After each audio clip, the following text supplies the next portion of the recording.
My friends bet I couldn't do better than you. I'm just proving them wrong. She smirked after I saw her sitting on another man's lap. I replied, prove this too. Then I took a photo, sent it to her parents with your daughter at her best, and left. She called panicking.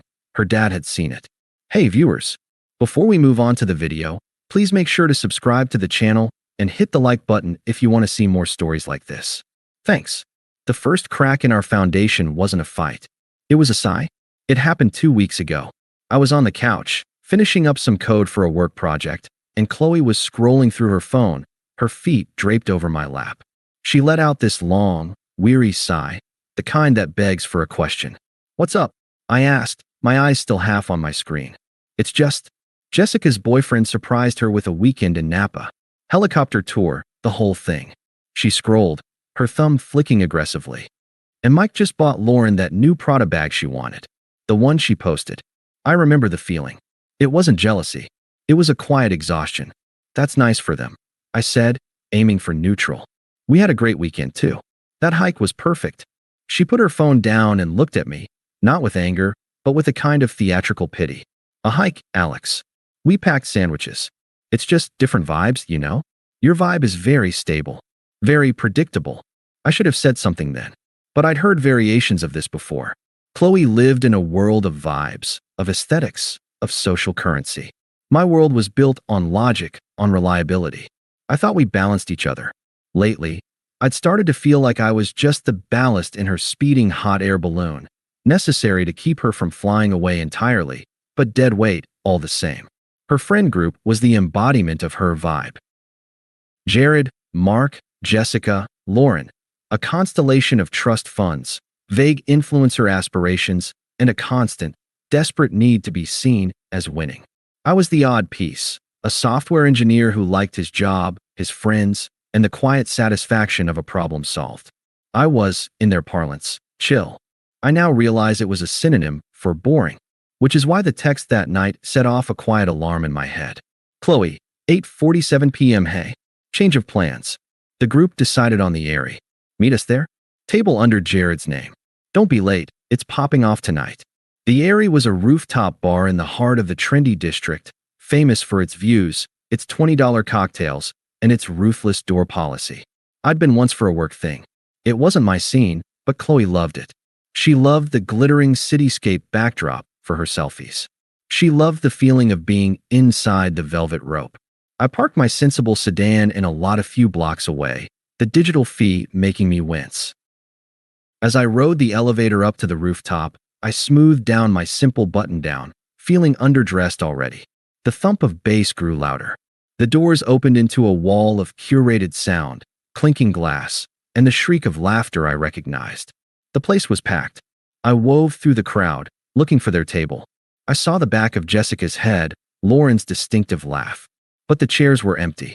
I scanned the roped-off VIP section to the left, a slightly elevated platform with plush loungers and a dedicated server. There they were. Jared was holding court in the center, a bottle of vodka in an ice bucket on the table beside him.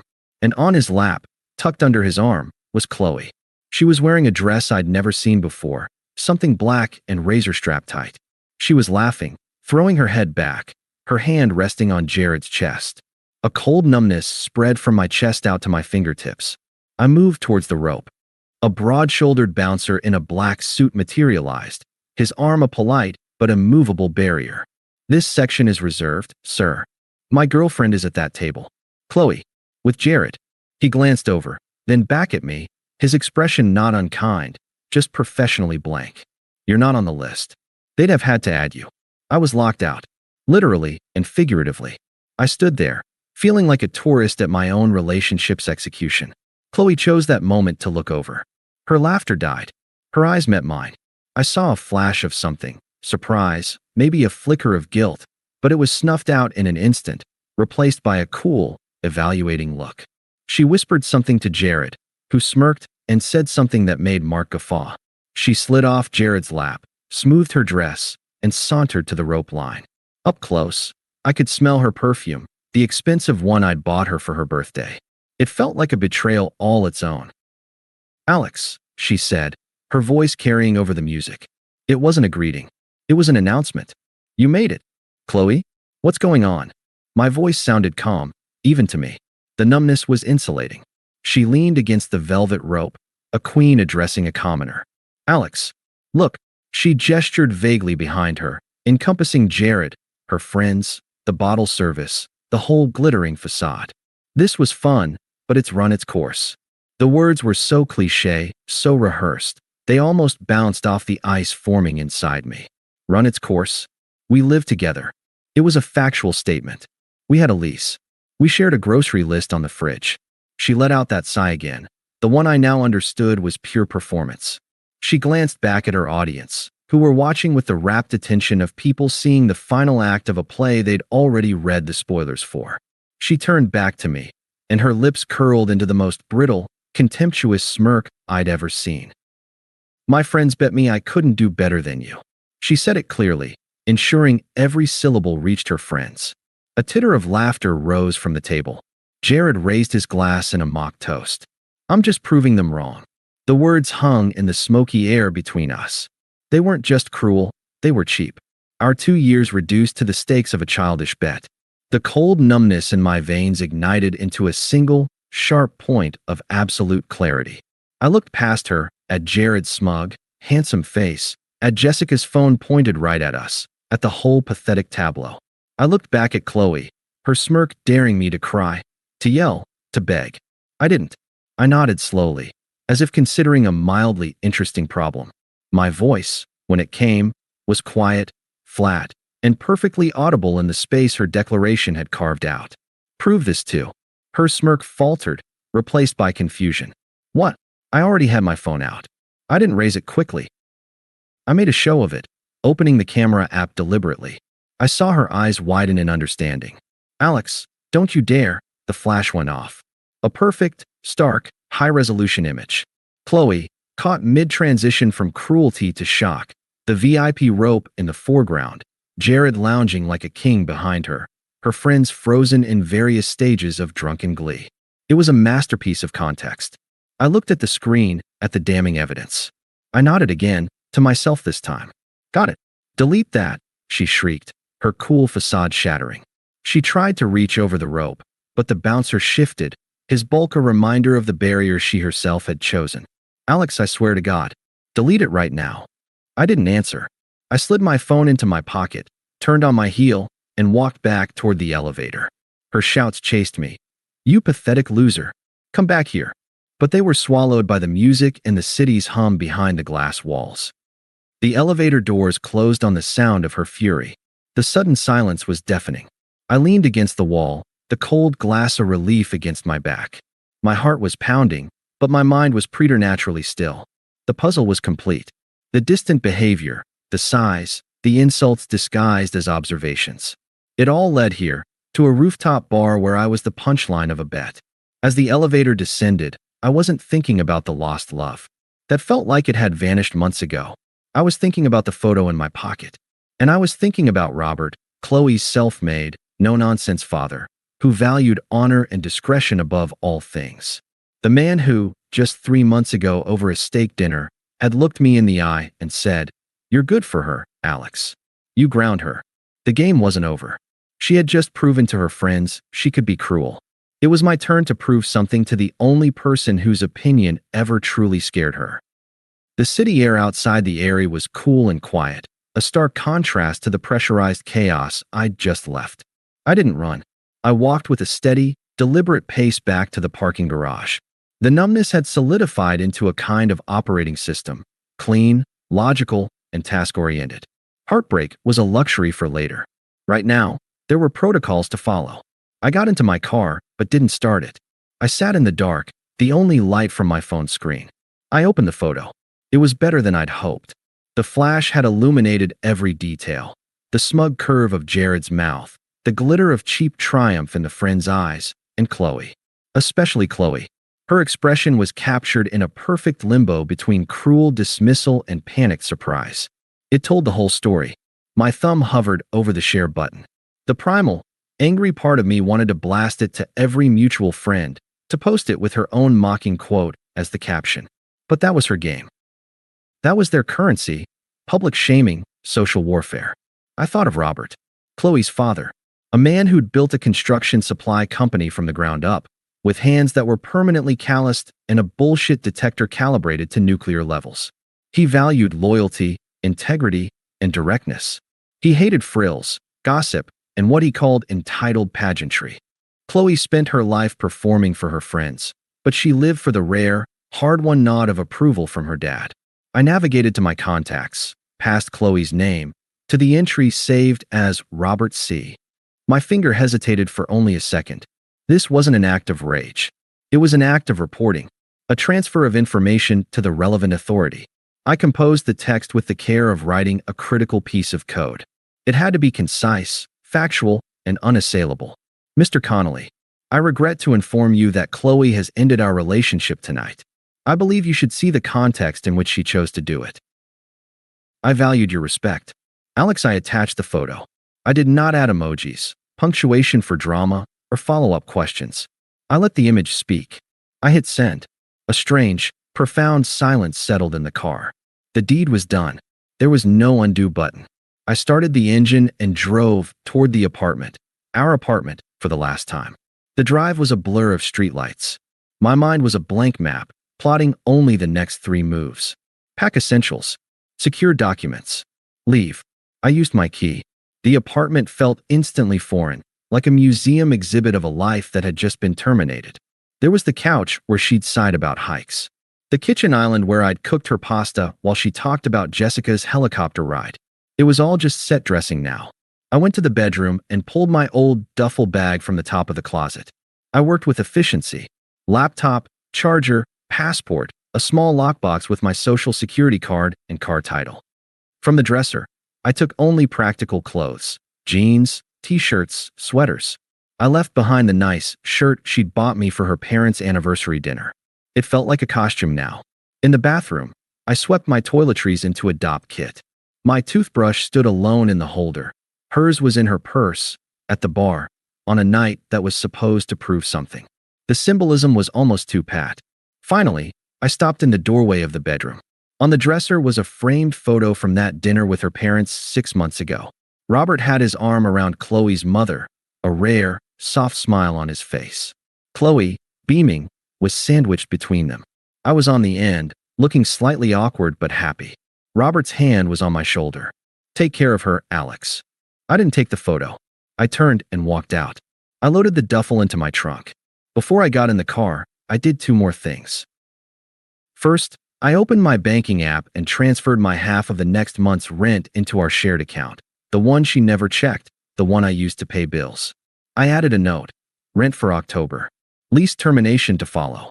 No drama, just business. Second, and finally, I went to my phone settings. I found Chloe's contact. I didn't delete it. I blocked her number. Then I blocked her on every social platform I could remember. It wasn't an act of anger. It was a firewall. She had chosen to make me an outsider. I was now making that choice permanent and secure. I drove to a mid-tier hotel near the airport, the kind used by business travelers and people in transition. I paid for a week in cash from my emergency fund. The room was bland, beige, and blissfully silent. I placed my duffel by the desk. I took out my laptop, but didn't open it. I just sat on the edge of the bed, in the absolute quiet, and let the silence press in. The emotional wave I'd been holding back finally crested. It wasn't tears for her. It was a deep, shuddering ache for the future I'd thought we were building. The one I'd compromised for, planned for, and believed in. The betrayal wasn't just that she'd left. It was that she'd made a joke of everything I'd offered. My stability, my loyalty, my quiet love, they were the losing side of a bet. I lay back on the stiff hotel bedspread and stared at the acoustic tiled ceiling. The injustice of it burned, clean and hot. I had been loyal. I had been committed. And I had been discarded like a used prop in a cheap play. But beneath the burn, something else was stirring. A faint, cold ember of power. I had not screamed. I had not begged. I had not thrown a punch or smashed her things. I had taken a photograph. I had sent a text. I had walked away. And in doing so, I had taken control of the narrative away from her and her cackling friends. The story was no longer Chloe upgrades from her boring boyfriend. It was now a different story altogether. One that had just landed, with a silent, seismic thud, in the inbox of the one man whose opinion could actually change the course of her life. My phone, face down on the nightstand, remained dark and silent. Hers, I knew, was about to light up like a war zone. But that was no longer my concern. My firewall was up. For the first time in months, my mind, though bruised, was my own. The first morning light in the hotel room was gray and thin. I slept in fits, the sterile sheets unfamiliar, but I slept. There was no twisting agony, just a hollow, weary acceptance. My phone, when I checked it at 7 a.m., showed only notifications from work and a weather update. The firewall was holding. I went through the motions. I showered. I dressed in the clean, simple clothes from my duffel. I went downstairs and ate a bland complimentary breakfast, surrounded by quiet strangers with rolling suitcases. The normalcy of it was its own kind of anesthetic. By 10 a.m., curiosity, cold and clinical, got the better of me. I needed to assess the fallout.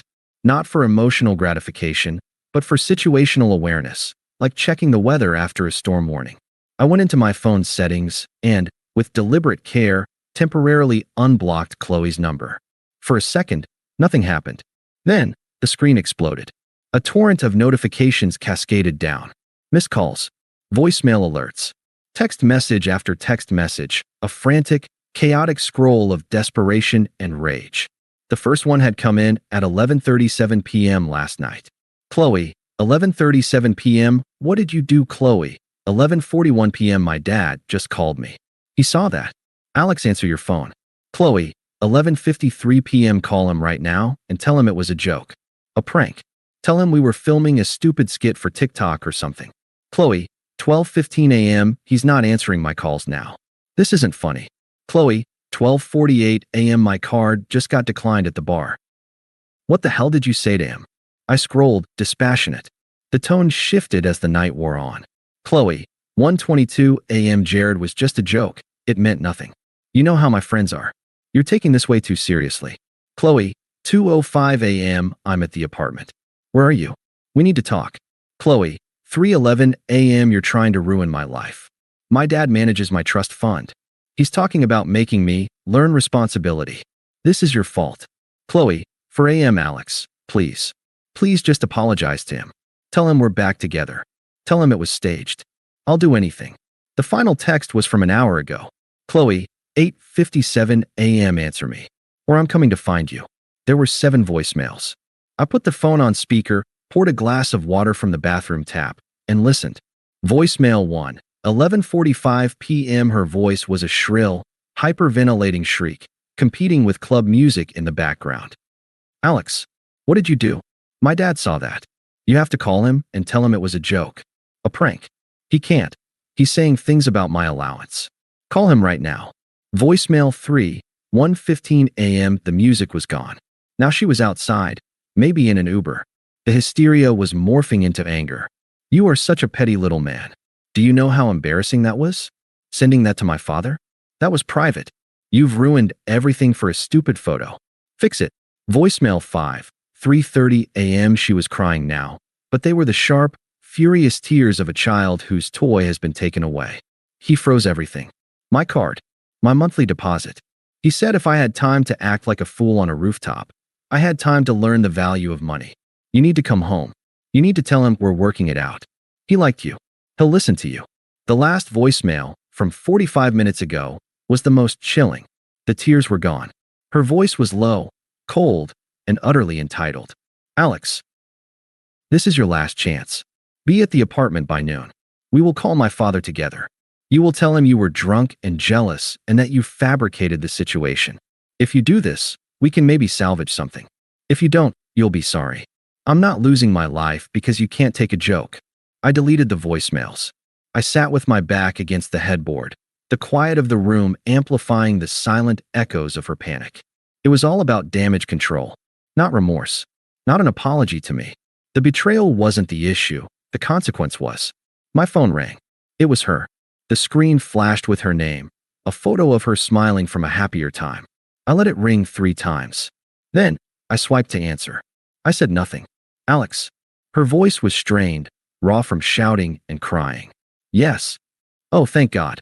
Look, you need to come home. Right now? We need to call my dad together. No. A beat of stunned silence. What do you mean, no? Alex, be reasonable. This is my future. You ended our future last night, I said, my voice even and quiet. This is the consequence. Consequence? For what? For having fun? For living my life? You were always so judgmental, so small. The anger was back, a familiar weapon. You need to fix this. Tell him we're back together. We're not. Then, Li, she screamed into the phone. I held it slightly away from my ear. Tell him you overreacted. Tell him you're sorry. My dad respects you, he'll believe it. Just do this one thing. Goodbye, Chloe. Don't you dare hang up on him. I ended the call. I immediately reblocked her number. The silence rushed back in, purer than before. The information gathering wasn't over. I had one trusted mutual friend, Ben. He'd never been part of Chloe's core circle. He was my friend from college who'd moved to the city. He was grounded, observant, and hated drama. I texted him. Hey, Chloe and I are done. It's messy. Might hear some things. Just wanted you to hear it from me first. His reply was almost instant. Ben, dude. I already heard. Are you okay? Me. I will be. What did you hear? 3 dots appeared and disappeared for a long moment. Ben, Jessica called my girlfriend, freaking out. Said Chloe's dad completely cut her off. Frozen trust, canceled credit cards, the works. Apparently, he called it a masterclass in poor character and poorer judgment. Said she could learn the value of $1 since she valued so little else. A grim satisfaction, clean and sharp, settled in my chest. Robert's words were a direct, brutal echo of the values he'd always preached. Ben, also, Jared is a piece of work. Apparently after you left, he told Chloe it was getting too heavy and that he wasn't looking for a project. He left with some other girl an hour later. Chloe had to beg Jessica for an Uber home. Ben, the friend group, is distancing. Mark called the whole thing a bad look. Jessica's pissed because she thinks it makes their squad look trashy. They're all worried about their own reputations now. Me, thanks for telling me. Ben, anytime. For what it's worth, you deserve way better. Let me know if you need a couch. I put the phone down. The karma wasn't mystical. It was cause and effect. She had traded my steadfastness for social currency, only to find that currency was counterfeit and her bank account was closed. She had chosen a man who saw her as entertainment and was discarded when the show got boring. She had valued the opinions of fickle friends who were now scattering to protect their own brand. I didn't feel joy. I felt a profound, weary validation. The world, in its own harsh way, was simply reflecting back the choices she had made on that rooftop. A final piece of information came through a few hours later, via a formal email to our shared account from the property management company. It was a lease violation warning for excessive noise and disturbance last night, citing a complaint from the downstairs neighbor about a woman screaming and throwing things in our unit between the hours of 3 and 5 a.m. I closed the laptop. The middle was breathing. The unfairness of the betrayal was now being counterbalanced by the inexorable math of consequences. My path was silence, distance, and self-repair. Hers, as seen through the keyhole of these communications, was unraveling into a desperate, angry scramble to regain a privilege she had never earned and had just spectacularly set on fire. I went for a long walk. I didn't think about her. I thought about what I would have for dinner, about a new coding language I wanted to learn, about the quiet pleasure of a schedule that belonged only to me. The ember of power wasn't about her downfall. It was about my freedom. And with every step away from that hotel, that life, that person, the ember grew steadily, quietly, into a flame. 7 months is a long time in a life being rebuilt. It's enough time for a hotel room to become a temporary apartment, and for that apartment to become a bright, airy condo with a lease in only your name. It's enough time to get promoted to lead developer on the strength of focused work. It's enough time to relearn the pleasure of Saturday mornings with a book, the silence broken only by the coffee machine. And it's enough time to meet someone. Sarah wasn't anything like Chloe. Where Chloe was a performance, Sarah was a conversation. She was a graphic designer with a quiet wit and a steady, observant gaze. Our first date was at a bookstore cafe that Chloe would have deemed quaint, her code for boring. We talked for 3 hours about everything and nothing. There was no calculation, no posturing. It was just easy. On a crisp Saturday afternoon, we were at our favorite spot, a rustic brewery with long communal tables and a patio filled with dogs. I was in a well-worn flannel, Sarah in a soft sweater, her hand resting lightly on my forearm as she finished a story about a difficult client. We were sharing a pretzel. I was, for the first time in over a year, genuinely and uncomplicatedly happy. The past felt like a poorly written book I'd checked out of a library long ago. The universe, with its ironic sense of timing, chose that moment to turn a page. I saw her first from across the patio. The change was jarring. Chloe was bundled in a cheap-looking puffer coat, her hair pulled back in a careless ponytail. She looked older, tired. She was with Mia, a peripheral friend from the old group, who always looked vaguely apologetic. They were being seated 2 tables away. Chloe's eyes swept the patio, a habitual scan for status or recognition. They locked onto me. The shock on her face was immediate, followed by a complex flood of emotions.